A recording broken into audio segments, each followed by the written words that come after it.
ایک قوم کے بارے میں بتلایا گیا جو بڑی خونخوار قوم تھی، بڑی خونخوار، اس کو یاجوج اور ماجوج کہا جاتا ہے۔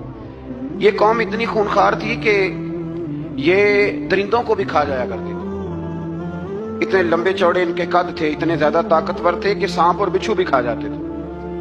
یہ نکلا کرتے تھے سبزے کے دنوں میں تو ساری کھیتیاں اجاڑ جاتے تھے، ہر چیز تباہ کر جاتے تھے، حتیٰ کہ انسانوں تک کو کھا جاتے تھے۔ تو حضرت ذوالقرنین جب وہاں پہنچے، اللہ تبارک و تعالیٰ نے انہیں ان مظلوم لوگوں کا مددگار بنایا جن پر یاجوج اور ماجوج کی قوم ظلم کرتی تھی۔ انہوں نے آپ سے کہا کہ حضور مہربانی فرمائیں، اس قوم سے تو ہماری جان چھڑائیں۔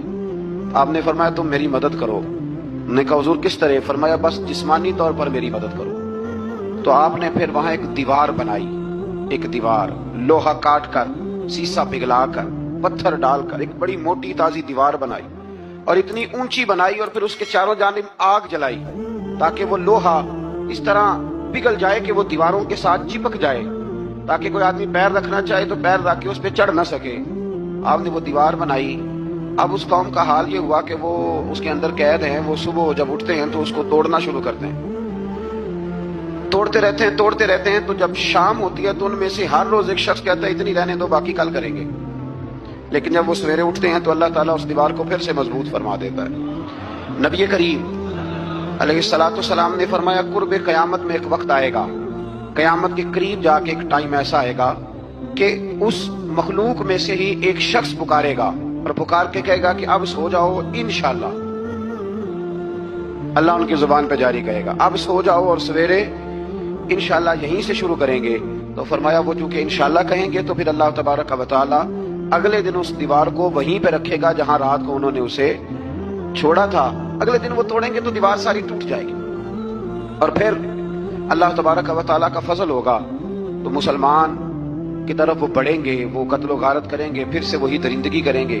تو پھر حضرت عیسیٰ علیہ السلام ان کے لیے دعا کریں گے۔ تو دعا کا یہ حال ہوگا کہ ان کے وجود پر کچھ ایسی چیزیں برآمد ہوں گی جن کی وجہ سے وہ مر جائیں گے، ختم کر دیے جائیں گے، قیامت کے قریب جا کے وہ دوبارہ آئیں گے۔ اس کے بعد پھر اللہ تبارک و تعالیٰ نے سورہ کہف کی آخری آیات میں 7 سمندر اور ان جیسے اور بھی آ جائیں، فرمایا 7 سمندر ہوں اور ان جیسے اور بھی آ جائیں اور مل کر وہ روشنائی بن جائیں تو میرے رب کے کلمات ختم ہونے سے پہلے سمندر ختم ہو جائیں گے۔ اور آخری آیت میں اللہ تعالیٰ نے فرمایا کہ رسول صلی اللہ تعالی علیہ وسلم آپ کہہ دیجئے کہ میں تمہاری طرح ہی ایک بشر ہوں، انا بشر مثلکم، میں بھی تمہاری طرح ایک۔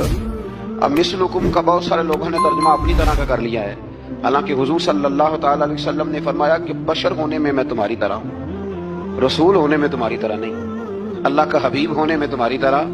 اور وہ یہ جو میں کہہ رہا ہوں نا نہیں، تو یہ صحیح بخاری کے لفظ ہیں۔ حضور نے فرمایا ایکم مثلی، کون ہے تم میں جو میری طرح ہو، یہ صحیح بخاری کے لفظ ہیں۔ اللہ تبارک و تعالیٰ سمجھنے کی توفیق عطا فرمائے۔ پھر اس سے آگے سورہ مریم شروع ہوتی ہے۔ اس صورت میں اللہ تبارک و تعالیٰ نے حضرت زکریا علیہ السلام کا ذکر فرمایا ہے کہ وہ لاولد تھے اور بڑھاپے کی عمر کو پہنچ چکے تھے۔ انہوں نے اللہ تعالیٰ سے اولاد کی دعا کی جو ان کا اور آل یعقوب کا وارث ہو، تو اللہ تعالیٰ نے انہیں بیٹے کی بشارت عطا فرمائی جس کا نام انہوں نے یحییٰ رکھا، بلکہ یہ نام انہوں نے پہلے سے رکھ لیا تھا، یہ یحییٰ نام انہوں نے پہلے سے رکھ لیا تھا۔ مجھے اب لوگ کس سینس میں مسئلہ پوچھتے ہیں یہ نہیں مجھے بتا، لیکن مجھ سے ایک دوست نے کچھ دن پہلے پوچھا کہ پیدائش سے پہلے بچے کا نام رکھنا جائز ہے، تو میں نے انہیں کہا کہ ہاں آپ سورہ مریم پڑھیں گے تو آپ کا اندازہ ہوگا کہ حضرت زکریا نے بیٹے کا نام پہلے ہی رکھ دیا تھا، کیونکہ انہیں یقین کامل تھا کہ رب کریم مجھے بیٹا ہی عطا فرمائے گا۔ تو حضرت یحییٰ علیہ السلام کو اللہ تعالیٰ نے بچپن میں ہی نبوت عطا کی اور کتاب دی۔ ان کے اوصاف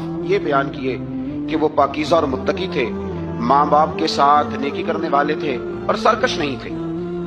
ان پر سلام ہو جب وہ پیدا ہوئے، اور ان پر سلام ہو جب ان کی وفات ہوئی، اور قیامت کے دن جب انہیں اٹھایا جائے گا۔ اس سے معلوم ہوا کہ نبی کریم علیہ السلام پر یا کسی بھی نبی پر سلام بھیجنا، اور اس دن پر سلام بھیجنا جس دن اللہ تعالیٰ نے انہیں پیدا فرمایا ہے، یہ قرآن مجید سے ثابت ہے۔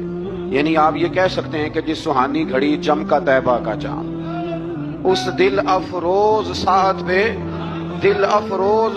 پہ